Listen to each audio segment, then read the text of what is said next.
Haleluya. Yesu ahabwa icyubahiro. Ni mwiza, yuzuye imbabazi no kugira neza. Haleluya. Wigiriye neza kuba mu kubaho kwe. Yewe nigiriye neza. Haleluya. Bashumba Imana ibaha umugisha, urakoze gukorera Imana ndetse nanjye kumpaye amahirwe yo kuganira ku ijambo ry'Imana. Amen. Hano ni iwacu, ni mu rugo rwa data. Haleluya. Tugiye kuganira abantu bazi Imana yabo. Haleluya. Abantu bazi Imana yabo. Iyi titiri iteyemo ubwoba ukuntu, kuko iyi Mana yanjye tumenyeho gato, ariko gato twamenyeho katugiriye neza, katubeshejeho neza, kaduhereye amahoro na stabilite mwisi itari stable, mwisi idatekanye, mwisi itungurana, ariko gake twamumenyeho. Haleluya. Kaduhaye kuryoherwa, kaduhereyemo amahoro, tumeze neza.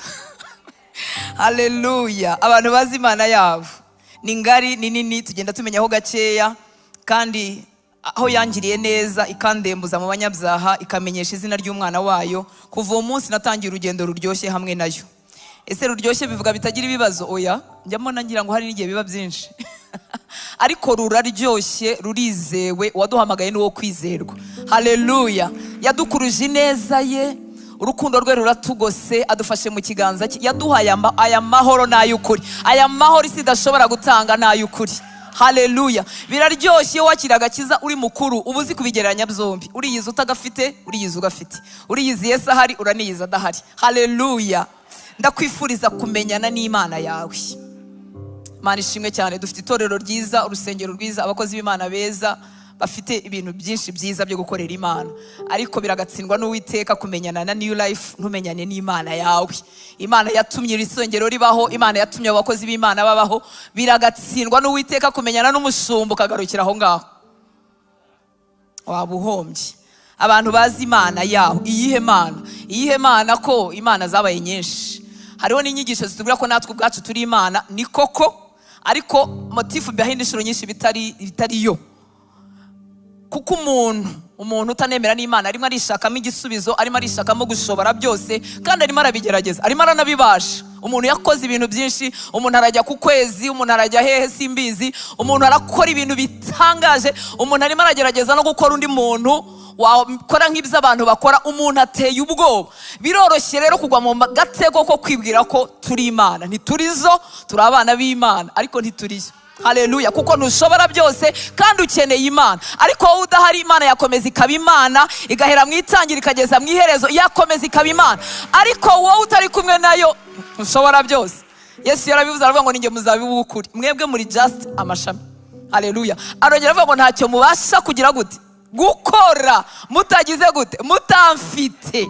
Niyo mpamvu dukwiriye guhora twibaza ngo iyihe Mana, iyihe Mana. Haleluya. Abantu bazi Imana yabo, iyihe Mana. Imana ishimwe cyane. Iyi Mana yahisemo kutwiyereka ahantu hamwe honyine muri Kristo Yesu. Niwe twaririmbaga, niwe umushumba yavugaga mu kanya. Haleluya. Yahisemo kutwishurira muri Kristo. Imana itaregerwaga, Imana yari iteye ubwoba. Iyo yamanukaga ku musozi, igihe kimwe yaramanutse ivuze abantu, kandi murabizi kundi tuba dushaka kumva ijwi ry'Imana. Abantu babwira Mose ngo genda ujye wivuganira nayo, mwimenyanire, ujye uzutubwire. Ubu noneho turabyemeye, ntituguhinyuza, ujye uvugana nayo uzutubwire. Kuko yari Imana y'igitinyiro cyinshi n'icyubahiro cyinshi, Imana itegerwa. Niko ikiri ntibirahinduka. Ariko iyo Mana itagaragara yahisemo kwihishura muri Kristo. Haleluya. Muri Kristo aza ameze nkatwe, abyarwa n'umugore w'umuntu usanzwe ucumura w'intege nkeya, kugira ngo akunde atwegere, kugira ngo urukundo rw'Imana rutakwirwa mu bwenge, irudusogongeze muri Kristo. Haleluya. Iyo tuvuga Imana rero turavuga Kristo. Imana ishimwe cyane. Niwe shusho y'Imana itagaragara. Haleluya. Mu rwandiko Paulo yandikiye Abakolosayi igice cya 1 umurongo wa 15 haravuga ngo niwe shusho y'Imana itaboneka. Imana itarabonekaga yarabonetse, turayimenya, turahishurirwa muri Kristo. Ngo niwe shusho y'Imana itaboneka, niwe mfura mu byaremwe byose. Haleluya. Bibiliya yitwa NLT yavuze ngo Kristo is the visible image of the invisible God. Yari Imana itaboneka, ariko Kristo ahinduka Imana iboneka. Haleluya. Tuvuga rero ngo abantu bazi Imana yabo nta kindi n'abantu bahuye na Kristo, n'abantu bamenyanye na Kristo. Haleluya. N'abantu yahamagaje neza ye nabo bakitaba. Imana ishimwe cyane. Haleluya. Nta wundi bwiru, nta yandi mabanga. Amabanga yose n'ubwiru bw'Ubumana bwose bwahishwe muri Kristo, arangije aramuduha yo kabyara. Imana ishimwe cyane. Niwe shusho y'Imana itaboneka, niwe mfura mu byaremwe byose. Nanone mu rwandiko rw'Abaheburayo igice cya mbere umurongo wa mbere kugeza ku murongo wa 3, ndifuza ko dusohoka hano kubw'ubuntu bw'Imana, tumukunze kurushaho. Haleluya. Tumwihaye kurushaho, tubereyeho we wenyine. Haleluya. Umutima wawe atari ku munwa, ko ku munwa turabivuga turabiririmba, ariko umutima wawe ushimangiwemo n'umwuka w'Imana ko kuva uyu munsi mu masegonda usigaje uhumeka ku isi, simvuga amasegonda ngo ugire ngo ni makeya yakwikuba kaba imyaka, mu masegonda usigaje uhumeka ugiye kuberaho we wenyine. Haleluya. Nta kindi ubereyeho. Ndashima Imana ko itigeze idusaba ibintu itaje gukorera muri twe. Haleluya. Ibintu byose idusaba yaje no kubikorera muri twe. Imana ishimwe. Abaheburayo 1 kugeza kuri 3 ngo kera Imana yavuganiye n'abasogokuruza mu kanwa k'abahanuzi mu bihe byinshi no mu buryo bwinshi. Aho hose Imana yashakishaga umuntu, ivuganira n'abasogokuruza mu kanwa k'abahanuzi mu bihe byinshi no mu buryo bwinshi, kugira ngo irebe ko umwana w'umuntu yagarukira Imana. Ngo naho muri iyi minsi y'imperuka yavuganiye natwe mu kanwa k'umwana wayo. Yavuganiye natwe mu kanwa k'umwana wayo. Wowe nanjye twavuze mu gihe cyiza. Haleluya. Naho muri iyi minsi y'imperuka yavuganiye natwe mu kanwa k'umwana wayo, uwo yashyiriyeho kuba umurago wa byose, ari we yaremesheje isi. Uwo kuko ari ukurabagirana k'ubwiza bwayo n'ishusho ya kamere yayo, kandi akaba ari we uramiza byose ijambo ry'imbaraga ze, amaze kweza no gukuraho ibyaha byacu, yicara iburyo bwikomeye cyane iyo mu ijuru. Haleluya. Abantu bazi Imana yabo si ikindi n'uyu Kristo bagenda bahishurirwa, bagenda bamenya umunsi ku munsi. Nguwo kuko ari ukurabagirana k'ubwiza bwayo n'ishusho ya kamere yayo, kandi akaba ari uramiza byose ijambo ry'imbaraga ze, amaze kweza no gukuraho ibyaha byacu, yicara iburyo bwikomeye cyane yo mu ijuru. Haleluya. Haleluya. Yesu yagendanye n'abigishwa be yambaye umubiri. Igihe kimwe arimo arababwira muri Yohana 14, yarimo kuvuga ibyo kugenda kwe, n'ibyo bazahabwa, n'ibyo bazasigara, n'uburyo umwuka wera bazamuhabwa agasigara, ababwira ibyo batumvise, abibutsa ibyo yari yarababwiye, abasobanura ibyo bananiwe kumva mu gihe bari kumwe na Yesu. Haleluya. Hanyuma bagera ahantu haryoshye, igice cya 14 umurongo wa 6, ngo Yesu aramubwira ati ni njye nzira n'ukuri n'ubugingo, ntawe ujya kwa Data ntagize gute, ntamujyanye. Yaramaze kubabwira ko agiye kandi ko nabo bazaza, kandi ko agiye kubategurira. Batangira kwibaza uko bazaza kandi batazi n'inzira. Yesu aramubwira ati ni njye nzira n'ukuri n'ubugingo, ntawe ujya kwa Data ntamujyanye. Muri make ntawe umenya Imana ntayimumenyesheje. Haleluya. Ntawe umenya Imana hanze yanjye. Haleluya. Mwumva amadini muzanayumva hano igihe tuzaba tudafite n'ubushobozi bwo kuyavugaho, kuko bitemeye kuyavugaho, ariko ahantu hose hatari Yesu nta Mana ihari. Yesu ashimwe cyane. Haleluya. Ni njye nzira. Nta muntu wamenya Data, nta muntu wahura na Data ntamumumenyesheje. Haleluya. Ni njye nzira n'ukuri n'ubugingo, ntawe ujya kwa Data ntamujyanye. Iyaba mwaramenye, muba mwaramenye na Data. Uhereye none muramuzi kandi mwagize gute, mwamurebye. Iyamana itaragiraga gute, itararebwaga, itaragaragaraga. Iyabwiye Mose ngo undebye mu maso ntiwabaho. Haleluya. Yesu arababwiye ngo ubu rero ubwo mundeba nawe mwagize gute, mwamurebye. Imana ishimwe cyane. Haleluya. Filipo aramubaza. Ikibazo cya Filipo kijya kinsetsa, kuko hari igihe natwe tubaza ibibazo tumva turi nko mu mwuka, na Filipo nibaza ko ariko yari ameze. Ngo Filipo aramubwira ati, yaravuze ati ikibazo kiri mu mwuka pe. Aramubwira ati Data buja, twereke Data wa twese, umva noneho urabubirangije nta bindi dushaka. Ngo Yesu aramubaza ati nabanye namwe iminsi ingana ityo, kandi ntiwari wamenya Filipo, umbonye abagize gute? Ababonye data. Niki gitumye uvuga uti twereke data wa twese? Umbonye ababonye data. Abantu bazi Imana yabo bahuye na Yesu. Haleluya. Agenda bihishurira umunsi ku munsi. Hari urugendo ruryoshye batangiye rwo kumenya Imana. Imana ishimwe cyane. Ni ngari, ntirangira, ntishirayo, ariko twatangiye urugendo rwo kuyimenya. Umbonye ababonye data. Niki gitumye uvuga ngo twereke data wa twese? Haleluya.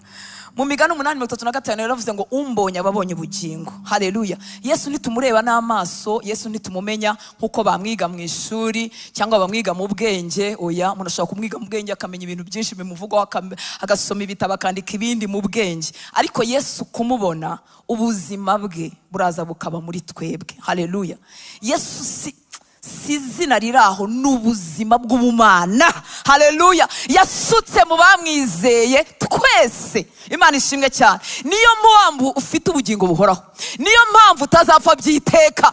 Muri wowe umuntu upfa, ubuzima bw'ubumana bwaraje buba muri wowe. Abantu bazi Imana yabo hari ikintu cyababayeho. Haleluya. Ubumana bwaraje butura muri twe. Ibyo bintu ntabwo byiganwa. Haleluya. Ibyo bintu ntabwo umuntu yabifekinga. Ibyo bintu ntabwo umuntu abyiga mu ishuri. Ibyo bintu ntabwo umuntu abyiga muri theology. N'ubuzima bw'ubumana asuka mu bahoze ari abanyabyaha, twebwe bamwizeye. Haleluya. Niyo mpamvu tuba dutangira urugendo rudashobora guhagarikwa. Rudashobora guhagarikwa. Katumuha icyubahiro yo kabaho. Haleluya. Ubuzima bw'Imana. Yindi pastor yatubwiraga ntibyashoboka, nta hantu umuntu yari kongera guhurira n'Imana yera, byari birangiye. Ariko abamenye Imana yabo naba babonye Yesu, hari ikintu cyababayeho. Ubuzima bw'ubumana bwaraje buba muri wowe. Niyo mpamvu ubugingo buhoraho tubufite turi nahangaha. Haleluya. Amazina yanjye yanditswe yo, narababariwe, nakiriye Imana muri njye. Ntibishingira ku kintu icyo ari cyo cyose, bishingira ku cyo we yakoze. Igitambo cye cyahindutse gihagije ku musaraba. Haleluya. Ubuzima bwe buraza bwinjira muri njye. Mu maraso ndi uwo kwa Mazimpaka, mvukana na bene Mazimpaka, ariko mu mwuka ndi umwana w'Imana. Haleluya. Niba adakizwa tuzavukana kwa Mazimpaka gusa, ariko ntituvukana ku Mana, kuko mfite undi data. Haleluya. Dufite ubundi buzima, dufite undi muryango w'abana b'Imana. Waba urimo uhomba utakiri ubu buzima, waba urimo uhomba utahiye ku nyungu zo kuba mu muryango mwiza nk'uyu. Hagira inyungu nyinshi, hagira ibintu byiza haduha. Iyo tubyaye baradusura, iyo twapfushije baraduherekeza, iyo twarongowe baradushyigikira. Ntituri twenyine, bashobora no kuturangira akazi, bashobora no kuturangira ibintu. Ariko waba uhombye, waba ugarukiye ku bintu byoroheje kandi bigufiya, wanze impano y'ubuntu iguhindura umwana w'Imana. Ubuzima bw'Imana buza imbere muri twe. Ubu twese hano turasa, dushobora kunganya amafaranga cyangwa tukayasumbanya, ariko niba udafite Yesu turatandukanye. Uyu mwanya impanda ivuze twazamuka tukagusiga.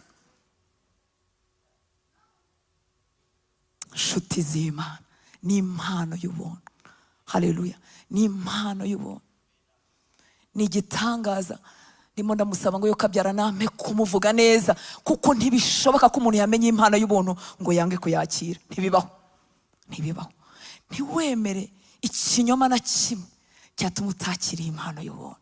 Ubuzima bw'Imana muri twe abahoze ari abanyantege nkeya, abantu bapfa, abantu buntu. Ubuzima bw'Imana muri twe. Isi yatwigishije ibintu bibi byo kumanufacturing ibintu byose. Ibintu byose twirwanaho. Ubu nta kintu tudakora. Umuntu yikorera igikundiro abantu bakamukunda, umuntu amanufacturing fame akamamara, umuntu amanufacturing agura urukundo mukamukunda, akabaha impano akazibuzuza kugira ngo mbese Mana yanjye. Umuntu ashobora no kumanufacturing urukundo akiyomeka ku muhungu, umuhungu akamushaka, cyangwa umuhungu nawe vice versa. Tuzi guhimba ibintu, turimo turahimba n'ibyo twiteraho bikaduhira, ngahindura izuru bigakunda, bya bindi byose. Ariko nshuti z'Imana, ubu buzima burimo cyangwa ntiburimo? Haleluya. Ese waratsinzwe umenya ko uri umunyabyaha kandi utakwikiza? Hari umunsi warambiwe kwiyobora. Simvuga kurambirwa gusambana, simvuga kurambirwa gusinda, simvuga kurambirwa kwangana. Biriya ni udusentome, biriya ni utumenyetso. Ariko wamenye ko uri umunyabyaha, ko wavukiye mu cyaha kandi umenya ko utakwikiza. Wemera gushyira hasi kumanufacturing umugisha, wemera kubishyira hasi, uza nk'uwambaye ubusa, uravuga uti Yesu ndagukeneye. Ahabera mwiza ntabwo ukoze isoni ngo akubwire ngo jya imbere ku karubanda, no mu cyumba cyawe wapfuka mukavuga uti ndambiye ubuzima bwo kwigirisha, ndambiye ubuzima bwo kubwiriza ntagufite, ndambiye ubuzima bwo kuririmba ntagufite, ndambiye ubuzima bwo kuba mu nzu yawe ntagufite. Wapfukama mu cyumba mukagira n'itangiriro rishya. Turimo turavuga abantu bazi Imana yabo, ntibyiganwa nshuti z'Imana, ntabwo byiganwa, ntabwo babihimba. N'ubuzima bw'Imana muri twe. Ndakwinginze ukingura umutima wawe uvuga uti ndashaka itangiriro rishya uyu munsi, ndashaka ubu buzima. Ni mwiza, yuzuye imbabazi, yuzuye kugira neza, ntareka bamusanga, ntareka bamusaba, ntasubiza inyuma bamuhungiraho, abamutakiye bose arabatabara. Haleluya. Abantu bazi Imana yabo ni bande? N'abantu bakiriye umwami. Haleluya. Yarivugiye muri Yohana 6:48 na 51 ngo ninjye mutsima w'ubugingo. Muri iki gice abantu ngo bahereye ubwo basubira inyuma, kuko yaravuze ngo utanjya utemera kunywa ku maraso yanjye birabagusha, ngo bahera ubwo ngo batangira gusubira inyuma. Ariko arimo aravuga ngo basogokuruza banyu bariye ku yindi mitsima yavuye mu ijuru, yo muvuga ngo umunsi yabahaye, ariko barapfuye. Ngo ariko ninjye mutsima w'ubugingo. 51 ngo ninjye mutsima muzima. Muribuka ko yaje muri twebwe azana ubuzima. Ninjye mutsima muzima. Bibiliya y'Ikinyarwanda yagiye dutuburiramo ukuntu, ariko I'm the living bread. Ndi umutsima ufite ubuzima muri wo, aho ngeze babaho. Haleluya. Ninjye mutsima muzima wavuye mu ijuru. Umuntu naryo uwo mutsima azabaho iteka ryose, kandi umutsima nzatanga kubwo abari mu isi kugira ngo babone ubugingo ni umubiri wanjye. Haleluya, haleluya. Ubu buzima nongere mvuge ngo ntibabwigana, bwagezemo cyangwa ntibwagezemo, icyakora burahari na n'uyu munsi wabwakira. Haleluya. Iyo bwahageze rero, abantu bazi Imana yabo baba batangiye ubuzima bwo kurekeraho kubaho ku bwabo. Iyo bwahageze buzana impinduka ntitumenye uko bigenze. Bukigera muri twebwe,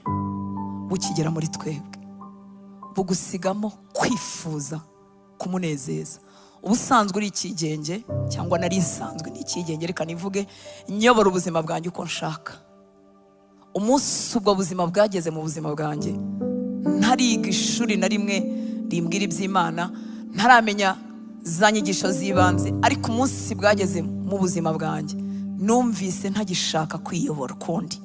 Numvise nifuje kuyoboka iyi Mana ntamenye imyaka yose. Iyi Mana nabayeho ntayirebaho, ntayitayeho. Icyo cyifuzo kivuka mu mutima aho ubuzima bwageze. Ntibivuze ngo wabishoboye, ntibivuze ngo wabibashije, ntibivuze ngo ntiwongera gukora wenda amafuti wakoraga, ariko hari ikintu cyabaye muri wowe udaheshwa n'umushumba cyangwa n'umuvugabutumwa mwiza, cya kindi cyazanywe n'ubuzima bw'Imana wakiriye, kigutera kuzinukwa kongera kwiyobora, ukumva wifuje kubaho kubwe. Abantu bazi Imana yabo bari mu rugendo rusa, yaba bavutse uyu munsi amaze ukwezi kumwe, yaba bakijijwe nonaha cyangwa mu gitondo, yaba bamaze imyaka 30, bari mu rugendo rumeze kimwe rwo kwifuza kubaho kubwe. Haleluya. Bari muri levels zitandukanye, bamwe babashije ibi, abandi babashije ibi, abandi bigiye imbere hagatambwe, ariko bafite urugendo rusa, kwifuza kubaho kubw'uwo wabapfiriye. Ese icyo cyifuzo kiri mu mutima wabo? Ese kirangana iki mu mutima wabo? Kirabyibushye, kiranyonyotse, cyaguye umwuma?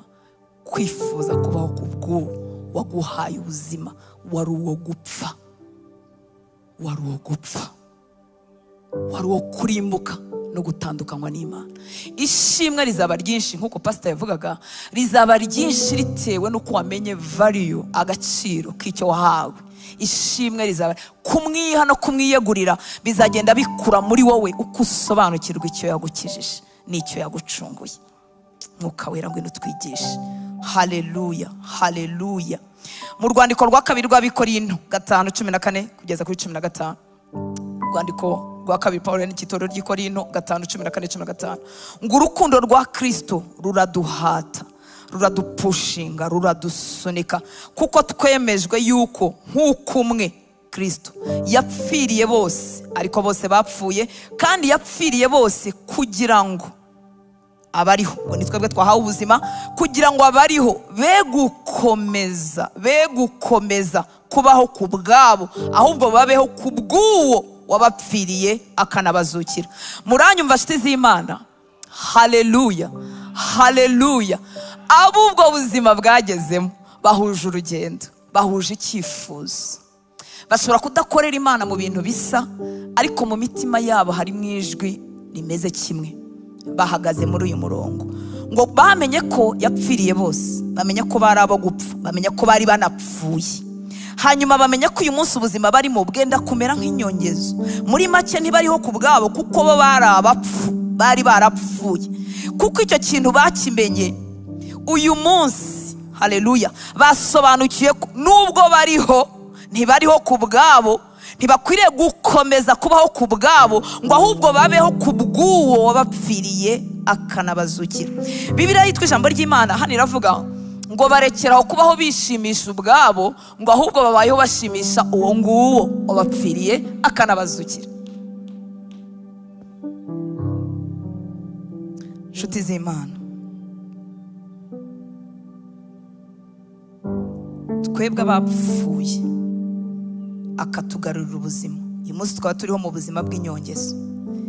Ikibazo kimeze gutya, nuko turacyafite porogaramu na agenda na plani z'ejo hazaza nk'uko twazihoranye tutaraza muri ubu buzima bw'inyongezo. Turacyapangira ubuzima bwacu. Si bibi gupanga, Imana irakampa kugira ubwo bwenge, haleluya, bwo kugira imipangu myiza. Ni na byiza, hari abantu baba bizi bakanabidufasha, ariko ndimo ndavuga mu mutima. Umutima wawe ukwiriye kuba uriho uvuga ngo agenda iyo ari yo yose, porogaramu iyo ari yo yose, gahunda iyo ari yo yose yahinduka anytime, igihe cyose umwami agize icyo abivugaho. Haleluya, haleluya. Uko niko kubaho kubwe. Abariho kubwe nta kintu barimo bamanufacturinga, nta bintu by'ibihimbano barimo bahimbahimba. Ubuntu bwe buradusunika. Haleluya. Kubaho kwe kuradusunika. Duhora twiteguye ko hatwerekeza, abariho tugira gute? Twerekera. Haleluya. Turimo turagenda twitoza kumworohera, aha tutwara niho heza. Haleluya. Reka mbabwire nshuti z'Imana, ntazigera gutwara mu bintu uzicuza, ahubwo ibyo uzicuza nibyo wowe wijyanyemo. Haleluya. Ayobora neza kurusha, Mana yanjye, kurusha abantu bose bazi gupangira ibihe n'ibihe. Data, haleluya, umuremyi w'ijuru n'isi, ugenga ibihe, ufite ubuzima bw'abantu bose mu kiganza cye, uyobora uruzi rwa Nili rurimo ingona, akayobora akana kari mu gitebo, akakayobora akakagezaho umukobwa wa Farawo arimo yogera, yarangiza agateza umukobwa wa Farawo kukagirira imbabazi, kandi azi ko se arimo yica mwene abo. Uwo haleluya. Akongera akabwira mushiki w'uwo mwana Mose, akagira faveri kuri uwo mukobwa wa Farawo, yarangiza akamutuma ati shakira umuheburayokazi uza kurera uyu mwana. Akongera umwana wari wambuwe ababyeyi akamuha nyina akongera akamwosa akanabihemberwa. Iyi Mana umuremyi w'ijuru n'isi, uratekereza ko izagushuka iguhamagara? Uratekereza ko ibyo wipangira ari byo byiza kurusha ibyo gupangira? Shyira hasi umupira, shyira hasi impapuro mpimbano, shyira hasi ibintu by'ibifekefeke, shyira hasi. Warakijijwe, uri mu biganza by'umwami w'abami. Haleluya. Rekeraho kwihimbahimbira. Bantu b'Imana, gusazanyira ngo nabyo ni bibi. Umutima wanjye ujya ubabara iyo mpuye nk'umukobwa n'umuhungu. Amarezo abakobwa banjye nibo benshi barimo bamanufacturing urukundo, agaterateranya ibintu kugira ngo umuhungu amwemere. Ni ukuri Imana ifite abahungu, ifite abahungu badakeneye kumanufacturing. Ngo urumva ngo nintaryamana, ngo nintasomana, ngo ugahimbahimba ibintu, ugahindura amasengero. Shuti Imana umuremyi w'ijuru n'isi, ubikennye abantu, ubikennye ibintu, ubikennye akazi, ubikennye imihamagaro, ubikennye iki? nta kikenye. Yabwiye Aburahamu, iramubwira ngo Aburahamu ngo nzakwamamaza. Urashaka kwamamara? Iramubwira ngo Aburahamu nta nubwo Aburahamu yari yabisabye. Iramubwira ngo Aburahamu nzakwamamaza. Muri make nzakwadvertisinga. Haleluya! Imana umuremyi w'ijuru n'isi yavuze iby'umwana wayo nk'imyaka nka 700 mu kanwa ka Yesaya. Irabivuga ikavuga dore Imana ibihereye ikimenyetso, dore umwari azasama, bakajya bambwira ngo ni nk'ejo hazaza. Irabivuga yavutse, ingabo zo mu ijuru, korari from mbinguni iramanuka iraza isanga abashumba, irababwira ngo umwana wanjye yavutse, nimujye kureba. Irongera yemera n'abatizera babasha kureba mu nyenyeri bakamenya ibyabaye. Irongera ibakuraho bari irabajyana bajya kureba umwana w'Imana. Imana umuremyi w'ijuru n'isi. Haleluya! Abazi Imana yabo bazatura mu kiruhuko. Abazi Imana yabo bazaruhukira muri iyi si idatanze ikiruhuko. Bazayemerera ibajyana aho ishaka mu biganza byayo. Ni koko biravuna kubyitoza, ariko bagize umugisha bikicara mu mutima, ikiruhuko kiba gitangiye. Haleluya! Reka tumuhe icyubahiro. Haleluya, haleluya. Erega dusanze turushye twirwanaho kuva mu bwana, bituma tugera no muri we turakomeza twirwanaho turi muri we. Ntituzi ikiruhuko, ntituzi kutirwanaho. Abantu bazi Imana yabo, abantu bazi Imana yabo, abantu bazi Imana yabo, imigambi yayo kuri twebwe ni myiza. Ibyo guhitiramo ni byiza kurusha ibyo wihitiyemo. Ay kujyana ni heza kuruta aho wipangira. Ruhuka, urekeraho kumanufacturing umugisha, urekeraho kumanufacturing utuntu n'utundi, ruhukira muri we. Haleluya! Abantu bazi Imana yabo, abantu bazi Imana yabo. Haleluya, haleluya. Ntabwo Yesu adusaba atabanje kutwereka. Mu rwandiko mu gice cya 2 cy'urwandiko rw'Abafilipi, reka tuhasomeho nihutemo. Yesu ni mwiza, kubivuga birarondogoza, sibyo nataba pastor? Si mwiza ku buryo kumuvuga birondogoza. Reka tumuhe icyubahiro. Haleluya! Ariko uzi umuntu udahemuka, umuntu udahinduka, umuntu udapfa. Abafilipi 2 yampaye ariko n'umurimo mwiza n'ukuri. Ubu niyangiriye neza. Uzi kuguha umurimo wo kuvuga umuntu mwiza, udahemuka, utananirwa, udasubiza abamuhungiraho, udabasubiza inyuma.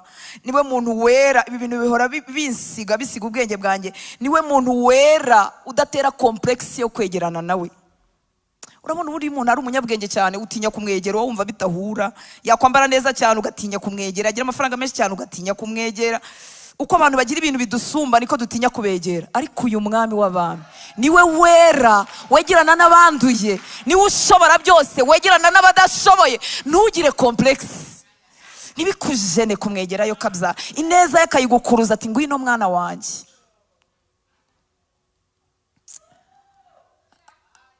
Arakatugira tukaba abahungu be n'abakobwa be, aragahimbazwa n'isi yose, aragakorerwa n'amaboko yose. Haleluya! Urwandiko rw'Abafilipi 2:5 kugeza kuri 11 ngo mujye mugira amatwara. Ndimo ndakoresha biretwa ijambo ry'Imana, sorry nibagiye kubivuga. Ahangaha niyo ndimo gukoresha. Mujye mugira amatwara nk'aya Kristo Yesu. Mu ijambo ry'Imana yitwa Yesu. Ntacyo bitwaye mu ijuru abavuga Yesu n'abavuga Yesu tuzahurirayo. Ni tubatwara mwize. Ngo nongere nkwibutse mpamvu tugiye gusoma. Ntabyo Yesu adusaba atabanje kutwereka. Ngo mujye mugira amatwara nk'aya Kristo Yesu. Ndimo ndavuga ubuzima bw'abamenye Imana yabo. Ngo we nubwo yari asanzwe afite kamere y'Imana, ntiyigeze yibwira ko guhana nayo ari ikintu cyo kugundirwa. Ahubwo yaretse ibye byose. Yaretse ibye byose.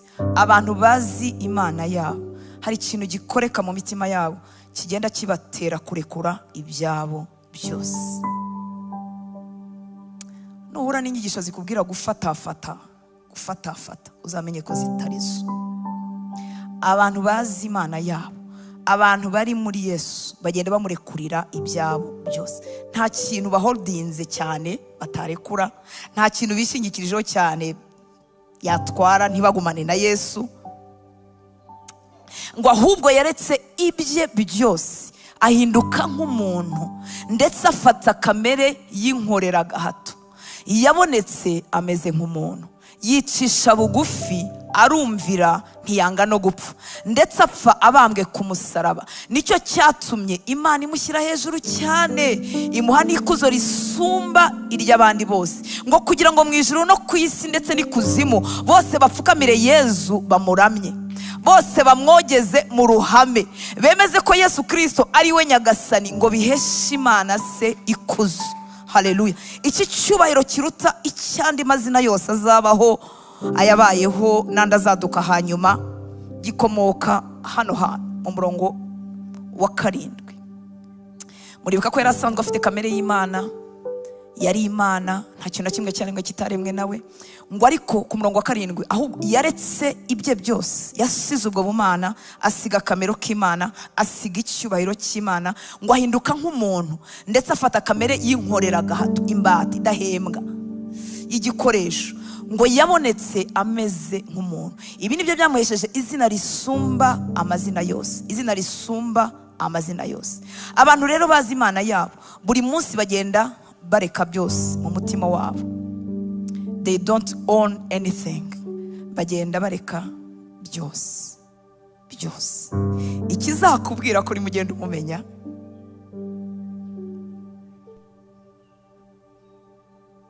si ibyo aguha, kuko agusha imvura ku babi n'abeza. Ibintu byose turimo dusengera, hari abantu babifite batayubaha. Kubyara, gushaka, imodoka irutaho gatoyo nari mfite, inzu irutaho gatoyo nari mfite, inzu ya 2 n'iya 3, ibintu byose turimo dusaba abitanga no kubatamwubaha. Haleluya.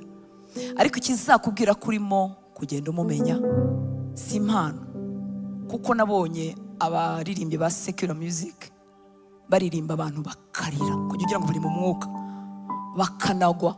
Ejo bundi umusore witwa Meddy n'umisa atanga ubuhamya, avuga ko akiririmba atari yakizwa, yajya kubona abantu barira, abantu bakafetinga bakayoberwa ikibaye, akavuga ati ibyo byose kuko yari aziho Imana gake, akafata ibyo byose bifise umwuka wera, kuko nawe uri hano.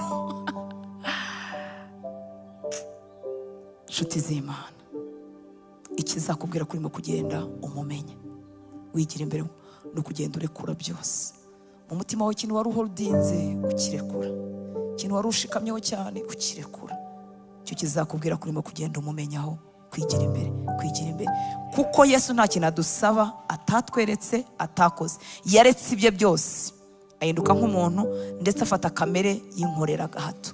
Haleluya. Abantu bazi Imana yabo bari muri urwo rugendo, nirwo barimo. Uko bagenda barushaho kumenya Imana yabo, niko bagenda barushaho kuyirekurira byose no kuyiyegurira. Uwo ni umurimo ubera mu mutima. Inyuma tuzaba tugitunze ibyo dutunze, tuzaba tukiyobora ibyo tuyobora, tuzaba tukimeze nk'ibisanzwe, ariko mu mutima agenda harekura.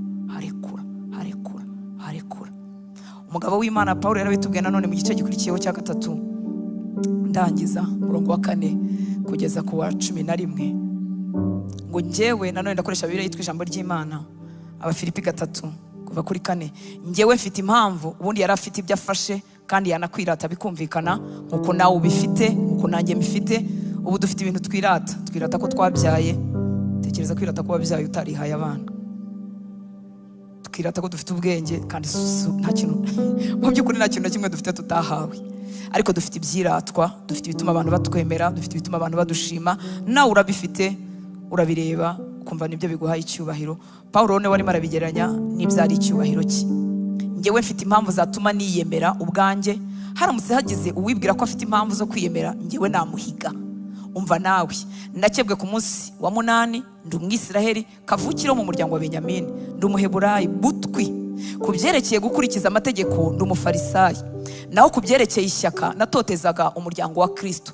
Ku byerekeye ubutungane buzanwa n'amategeko nari inyangamugayo, nta tegeko yicaga. Ari igihe tuvuga ngo Paulo kwa kundi yivuga ngo mu banyabyango niwe w'imbere, ukagira ngo yari nk'umusambanyi cyangwa ari nk'umujura. Oya, ku byerekeye ubutungane buzanwa n'amategeko yari inyangamugayo. Ngo nyamara ibyari bimfitiye inyungu mbibara ko ari igihombo kubera Kristo.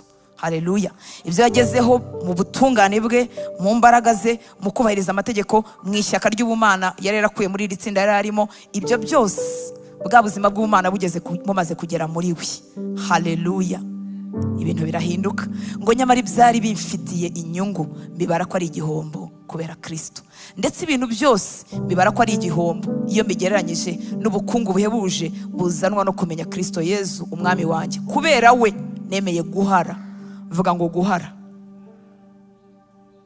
Kubera we, kubera kumumenya, kubera kumenya urukundo yankunze, kubera kumenya imbabazi yangiriye, kubera kumenya ikiguzi kidafite urugero yatanze ku musaraba ku bwanjye.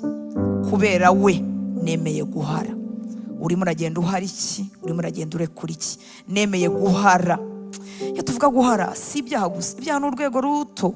Guhara ubusambanyi ni bito, guhara kwiba, guhara inzangano ni bito. Hari ibindi dusherisa kandi bitari ibyaha ariko dukomeyeho, bigize agaciro kacu. Ngo kubera we nemeye guhara ibyo nitaga inyungu zanjye byose, maze mbibara nk'amazirantoki kugira ngo nunguke Kristo. Nemeye kubihara mbibara nk'amazirantoki, mwayumvise, kugira ngo nunguke Kristo. Ngo kandi mpore muri we ntiratana ubutungane buzanwa no gukurikiza amategeko, ahubwo nirata ubutungane buzanwa no kwizera Kristo ari bw'Imana itanga. Haleluya. Ntibukorerwa, ni Imana igira gute? Ibutanga. Ngo kandi mpore muri we ntiratana ubutungane buzanwa no gukurikiza amategeko. Kubera ko turi mu nsengero ziri moderne ukuntu, ntago muzi uburyo ubutungane buzanwa no gukurikiza amategeko abantu babwirata. Abantu barabwirata bugahinduka ibyirato. Nkakubwira ko nkurusha gusenga no kwiriza iminsi myinshi, kandi koko nkumva ibyo binteye kugusumba. Nkakubwira ko nkuruta kuko njyewe ntiba ntasamba, nibyo bikantera kukuruta. Ubutungane buzanwa no gukurikiza amategeko kuko tuba twakoze, ariko hari ubundi butungane ngo buzanwa no kwizera Kristo ari bw'Imana itanga. Ubundi muntu kwirata impano n'igitangaza kandi yaragihawe ataragikoreye. Haleluya. Ngo kandi mpore muri we ntiratana ubutungane buzanwa no gukurikiza amategeko, ahubwo nirata ubutungane buzanwa no kwizera Kristo ari bw'Imana itanga, bushingiye kuki? Ku kumwemera. Haleluya. Mana ishimwe cyane. Ngo icyo ngamije ni ukumenya Kristo n'ububasha bwo kuzuka kwe no gusangira nawe kubabazwa nkamera nkawe mu rupfu rwe. Ndagira ngo kubw'ubuntu bw'Imana Umwuka Wera atwumvishe kano karongo nshaka ngarukiraho. Ngo icyo ngamije ni ukumenya Kristo n'ububasha bwo kuzuka kwe no gusangira nawe kubabazwa nkamera nkawe mu rupfu rwe. Kumera nka Yesu mu rupfu rwe, umva icyo ngejejeho kumenya. Haleluya. Ni Yesu itagira ikivuguruza. Ni ukuvuga ngo mu gashyamba ka Getsemani umuruho n'umubabaro ari mwinshi mu mutima wa Yesu, avuga ngo data niba bishoboka iki gikombe kindenge, ariko arongera avuga ngo ze kuba uko nshaka ahubwo bibe uko ushaka. Ni ukuvuga ngo ni Yesu, ni yego idasubirwamo, kumera nka Yesu mu rupfu rwe. Haleluya. Ese twabona abasore n'inkumi, ese twabona abagore n'abagabo bakijijwe ariko bahaye Yesu yego yabo yose yose yose. Haleluya. Batamuha igice, batamuha iyo byakunze byaryoshye ngo bongere bamwake, gushushanywa nawe mu rupfu rwe. Yesu yageze mu rupfu agandukira se kugera no mu rupfu adahakanye atabivuyemo. Haleluya. Ngo icyo ngamije ni ukumenya Kristo n'ububasha bwo kuzuka kwe no gusangira nawe kubabazwa nkamera nkawe mu rupfu rwe. Ngarukiraho nshuti z'Imana. Haleluya. Haleluya. Abantu bazi Imana yabo barimo bararekurira ubuzima bwabo bwose mu Mana, babayeho ku bwayo. Ntuzabasangana ubukonje. Haleluya. Bafite akanyamuneza bahawe n'uwabakunze kuva ku kwezi kwa mbere kugeza mu kwezi kwa 12. Kubera iki? Ntibakiriho ku bwabo. Haleluya. Ese amacumu y'ingorane ntabajomba, arabajomba ariko ntabatindaho kuko ubuzima bwabo baburekuriye Yesu. Haleluya. Dukeneye abahungu bakiri bato, dukeneye abakobwa bakiri bato, dukeneye abagore n'abagabo bashobora kubaho ku bw'uwo mwami. Si ukuzuza insengero gusa, nabyo biraryoshye, kubwiriza abantu bake birabiha. Haleluya. Ariko si ibyo, dukeneye ko twebwe twese abo yaguze amaraso tubaho kubwe.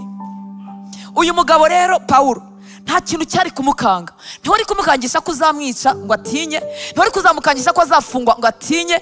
Niki gituma umwanzi adukangisha utuntu tworoheje tukatubasha? Nuko byose tutabirekuriye Yesu. Haleluya. Agukangisha ko uzakena ugahita uba corrupted ho gakeya, agukangisha ko uzarwara ugahita ucogora, agukangisha ikintu icyo ari cyo cyose gishira ugahita ucogoraho gatoya. Ariko nurekurira ubuzima bwawe mu Mana, uzaba igikoresho cy'umumaro mu bwami. Data akeneye abo bantu. Data akeneye abo bantu. Akeneye abo bantu bariho babaho kubwe, kuko umwanzi afite umujinya mwinshi w'igihe cyanyuma. Niba hari ikintu cyose yagukangisha ugakangika, azakigukangisha kandi azagikoraho. Ni bande rero? Rya jambo riba muri Daniyeli ngo abantu bazi Imana yabo bazakomera kandi bazakora iby'ubutwari. Kubera iki? Ntibakangika.